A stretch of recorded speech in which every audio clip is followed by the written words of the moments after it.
நம்ம முகம் பத்தி நிறைய விஷயம் சொல்லி கொடுத்தீங்க ஒரு வாடிக்கையாளர். இப்ப அடுத்து இந்த வாகனம் வந்து எவ்வளவு வேகத்துல போகுது, நம்ம அந்த வாகனம் நம்ம கட்டுப்பாட்டா இருக்கு அப்படின்னு தெரிஞ்சுக்கணும்னா நம்ம இந்த ஸ்பீடோமீட்டர் ஆக்சுவலா என்ன டிசைன்ல பண்ணிருக்கோம்னா லேடிஸ் அண்ட் ஜென்ட்ஸ் யூஸ் பண்ற ரெஸ்ட் வாட்ச் அந்த டிசைன்ல இந்த ஸ்பீடோமீட்டர் பண்ணிருக்கோம். ஃபர்ஸ்ட் டைம் இதை பண்ணிருக்கோம். ஸ்பீடோமீட்டர்ல பாத்தீங்கன்னா பேக்ரவுண்ட் வந்து ஒயிட் கலர்ல கொடுத்துருக்கோம். காரணம் வந்து பகல் நேரத்திலயும் இரவு நேரத்திலயும் நம்மளுக்கு நல்ல வெளிச்சமா இருக்கிறதுக்காகவும் நம்ம பாக்குற போது நல்லா நம்மளுக்கு தெரியறதுக்காகவும் இந்த பேக்ரவுண்ட் வந்து ஒயிட் கலர்ல கொடுத்துருக்கோம். இப்ப இதுல அதிகபட்ச வேகம் எவ்வளவு? அதிகபட்சம் வேகம் பாத்தீங்கன்னா இதுல 80 இருந்து 85 வரைக்கும் நம்ம வேகம் போகலாம். மைலேஜுக்காக பாத்தீங்கன்னா எக்கனாமிக்கலா ஒரு 40 to 50 யூஸ் பண்ணீங்கன்னா அந்த மெயின்டைன் நம்ம பண்ணோம்னா நம்மளுக்கு மைலேஜ் நல்லா இருக்கும். மைலேஜ் எவ்வளவு கொடுக்குறாங்க? மைலேஜ் 66 கிலோமீட்டர் தரும். 66 கிலோமீட்டர் உங்களுக்கு பெட்ரோல் ஒரு லிட்டர் பெட்ரோலுக்கு 66 கிலோமீட்டர் உங்களுக்கு மைலேஜ். 40 to 50 வேகத்திலே போனா அந்த வேகத்துல போனோம்னா மைலேஜ் நம்மளுக்கு கரெக்டா தரும். அதே மாதிரி ஹேண்டில் பார் பத்தி பாத்தீங்கன்னா இதுல வந்து நம்ம ஈக்குவல் நம்ம ஹைட்டுக்கு தகுந்த மாதிரியும்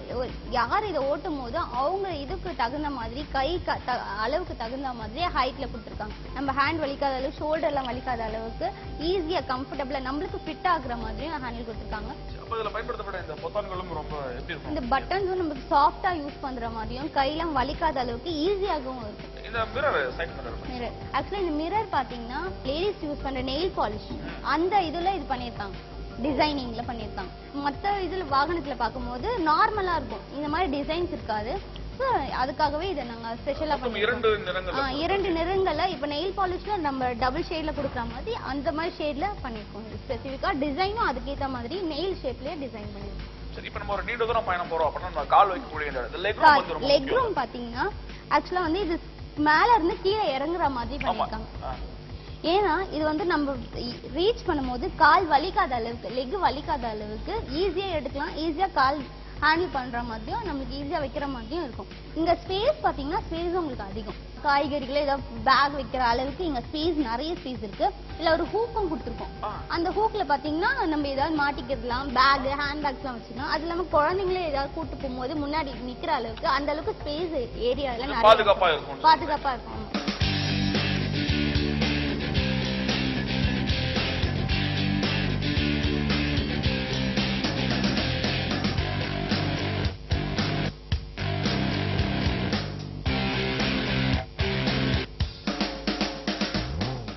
இருக்கை பார்க்கும்போது ரொம்ப அகலமாவும் ரொம்ப நீளமாவும் இருக்கு. அதை பத்தி சொல்லுங்க. இருக்கை பாத்தீங்கன்னா இந்த இருக்கையோட மொத்த அளவு பாத்தீங்கன்னா 775 mm பண்ணிருக்கோம்.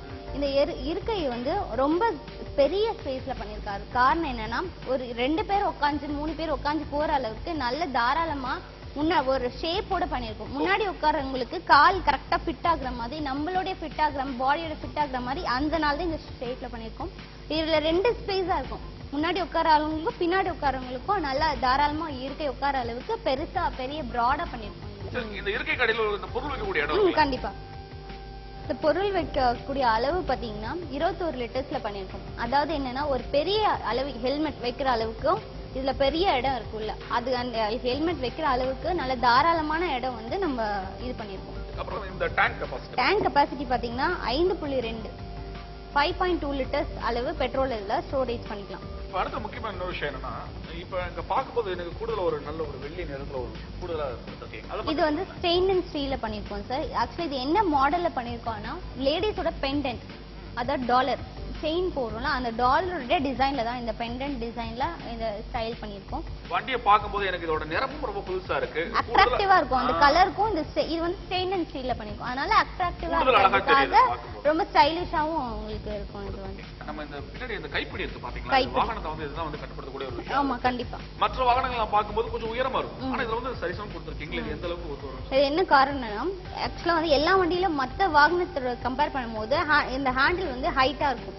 இது வந்து சீட்டோட அந்த வடிவமைப்புக்காக அதே இதுல ஒத்து வரணுன்றதுக்காக கரெக்டா இதே சீட் அளவுல உட்காரும் போது நம்மளுக்கு இடைஞ்சல் இல்லாத அளவுக்காக இந்த இது வந்து இதோட சேமா இது பண்ணிருக்காங்க. அகலமா கொடுத்துருக்கனால நம்மளுக்கு பிடிக்கிறதுக்கும் கிரிப்னஸ்க்காகவும் நம்மளுக்கு ஹேண்டிலும் நல்லா கம்ஃபர்டபுளா இருக்கும் பிடிக்கும் போது.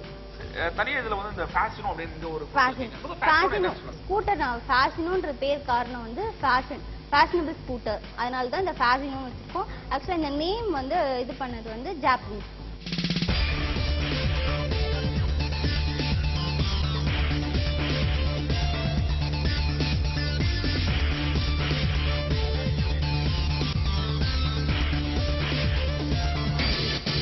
இப்ப ஃபேஷனை பத்தி நம்ம பேசிட்டு இருக்கோம். இப்ப வாகனத்தோட எப்படி முன்புறம் வந்து எவ்வளவு அழகா இருக்கு, அதே மாதிரி இதோட அகலம் இடம் எல்லாத்தையும் ரொம்ப அழகா சொன்னீங்க. அதே மாதிரி அந்த பின்புறமும் ரொம்ப அழகா இருக்கணும் பாக்குறதுக்கு. முன்னாடி போது அப்படின்னா அந்த ஃபேஷன் எல்லாம் தெரியணும், அதுக்கேற்ற வடிவமைச்சிருப்பீங்கல்ல. இப்ப அதை பத்தி சொல்லுங்களேன்.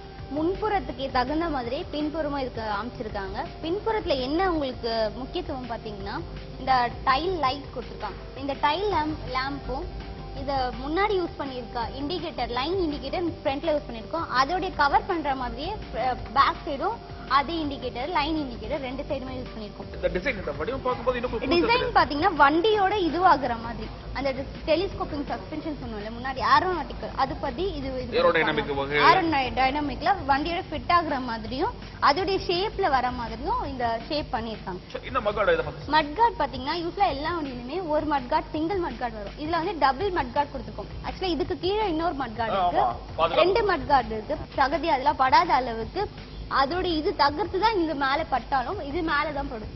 அது அளவுக்கு படாத அளவுக்கு பின்னாடி உட்காந்துருக்கு சேஃபா இருக்கிறதுக்காகவும் அந்த மட்கார்ட் பண்ணி ஒரு சரியான ஒரு நீளமா தானே இருக்கு.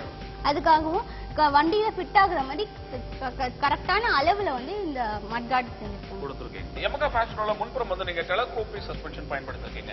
இப்ப பின்புறம் வந்து என்ன தொழில்நுட்பம் பயன்படுத்திருக்கீங்க? பின்புறம் என்ன சஸ்பென்ஷன் யூஸ் பண்ணிருக்கோம் பாத்தீங்கன்னா யூனிக் ஸ்ப்ரிங் சஸ்பென்ஷனை யூஸ் பண்ணிருக்கோம்.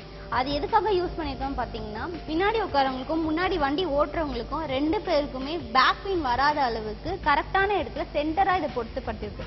இதனால பின்னாடி உட்காரவங்க முன்னாடி இருக்கும் லாங் டிரைவ் போகும்போதும் இல்ல டிராபிக் சிக்னல்ல வெயிட் பண்ணும் போதும் நம்மளுக்கு பேக் பெயின் வராத அளவுக்கு அந்த சஸ்பென்ஷன் யூஸ் பண்ணிருக்காங்க. பிரேக் பத்தி சொல்லுங்க. பிரேக் பாத்தீங்கன்னா இல்ல ட்ரம் பிரேக் யூஸ் பண்ணிருக்காங்க. ட்ரம் பிரேக் எதுக்காக யூஸ் பண்ணிருக்காங்க பாத்தீங்கன்னா டிஸ்க் பிரேக் வந்து மெயின்டைன் பண்றது ரொம்ப கஷ்டம். அது எல்லாருமே மெயின்டைன் பண்ணணும் நம்மளால சொல்ல முடியாது. ஆனா ட்ரம் பிரேக்ல அந்த அவசியம் நம்மளுக்கு கிடையாது. எல்லாருமே வண்டி பத்தி தெரியாதவங்க கூட நம்மளுக்கு அந்த ட்ரம் பிரேக் எல்லாருமே யூஸ் பண்ற அளவுல மெயின்டெனன்ஸ் இதுல கம்மி. அதனாலதான் ட்ரம் பிரேக் யூஸ் பண்ணிருக்காங்க.